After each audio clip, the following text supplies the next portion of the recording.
Yo, what's going on, guys? And today we'll be discussing Kevin Durant. And it's becoming clear that certain teams are emerging, being interested in Kevin Durant, aka which teams believe they are Kevin Durant away from winning a championship.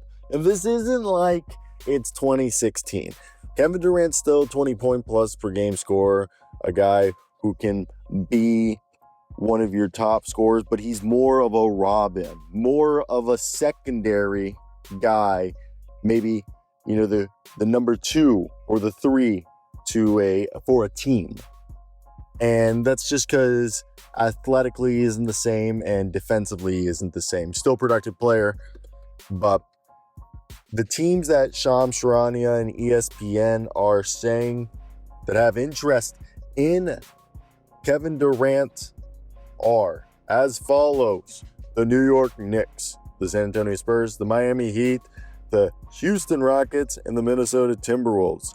And every deal kind of is pretty obvious. We know what the packages would be. We're assuming the Knicks would probably be around Mikal Bridges and Mitchell Robinson. Maybe. I really think it could be OG Anunoby, but I would assume it would be Mikal instead. Then the Spurs, a combination of Keldon Johnson, Devin Vassell, and either Jeremy Sohan, Malachi Branham, Blake Wesley, or Harrison Barnes, depending on how you want to do that structure. The Heat can do it where they dump Terry Rozier somewhere, and then it's built around Andrew Wiggins and probably Jaime Jaquez. Houston, they have the cap space to do it, and also they could do like a Jalen Green, Jabari Smith deal. Timberwolves, Naz Reid, Dante DiVincenzo, or Mike Conley, and of course Julius Randle. Those are like just off the top of the dome. So what I want to say is the biggest thing when you look at any sort of potential deal that could involve the Kevin Durant, let's just break down the scenarios and let's hear what you guys have to say, because it's very interesting. Now, the first one, Houston. The other deal, if it's not Jalen Green and Jabari Smith, it would probably be Dylan Brooks, Reed Shepard, Cam Whitmore, Jock Landale, who's an unguaranteed contract, the 10th pick, and Phoenix receiving their 27th pick back. Houston can put together the most flexible and asset-rich deal.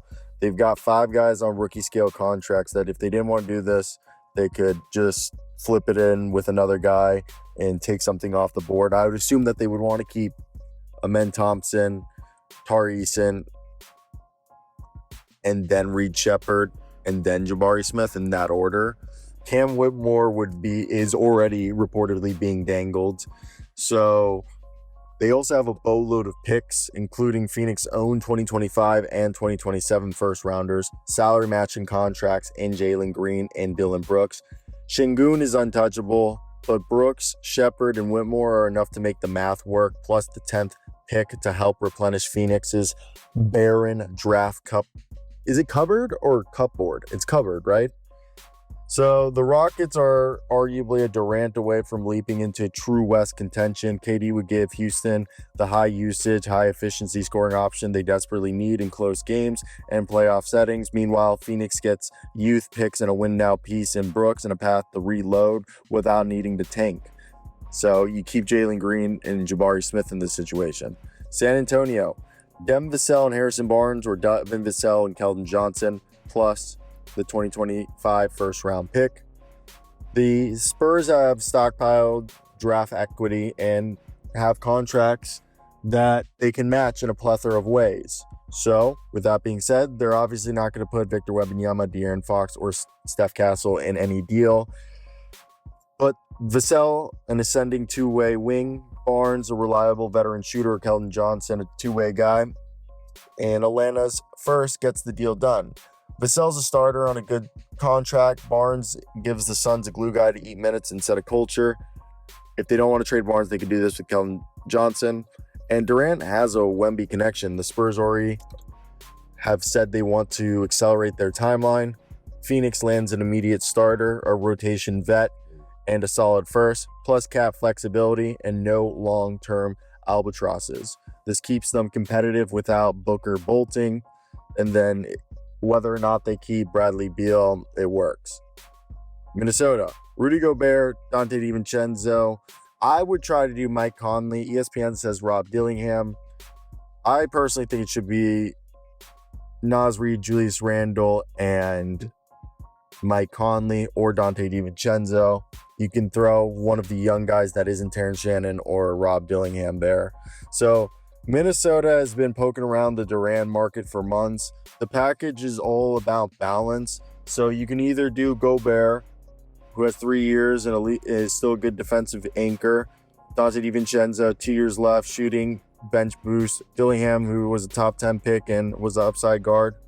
Or do the Julius Randle, who would be an expiring contract. Naz Reid would extend, and either Mike Conley, or you would get DiVincenzo 2 years, or you get yourself a guy who maybe a plethora of contracts like that they have at the bottom of the bench.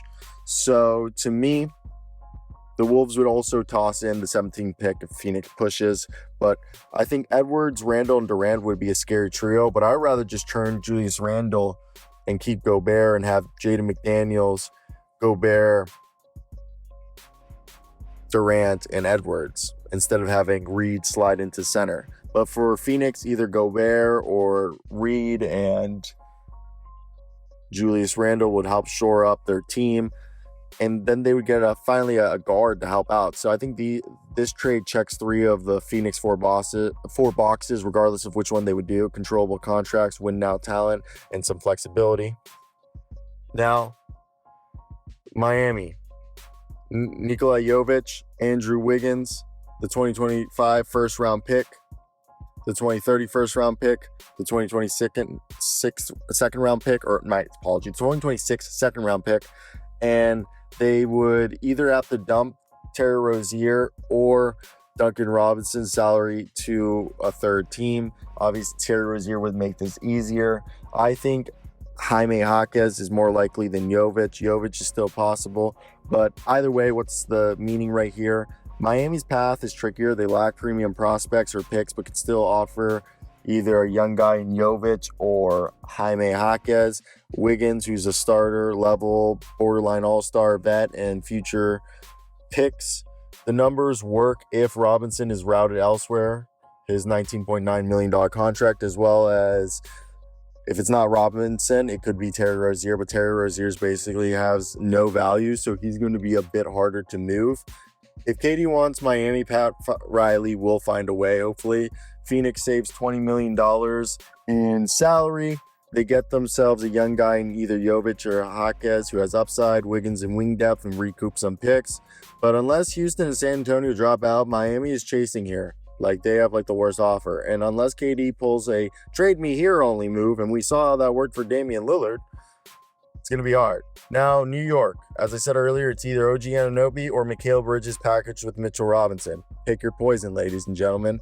The Knicks' only real path is if they do that. The other way would be Karl-Anthony Towns, but this keeps Brunson and OG, so the value's lighter. I think OG is on a huge contract, 4 years, $176 million. So if I was the Suns, I'd say F no. I'd rather get Mikal. I can get him to extend on a cheaper deal.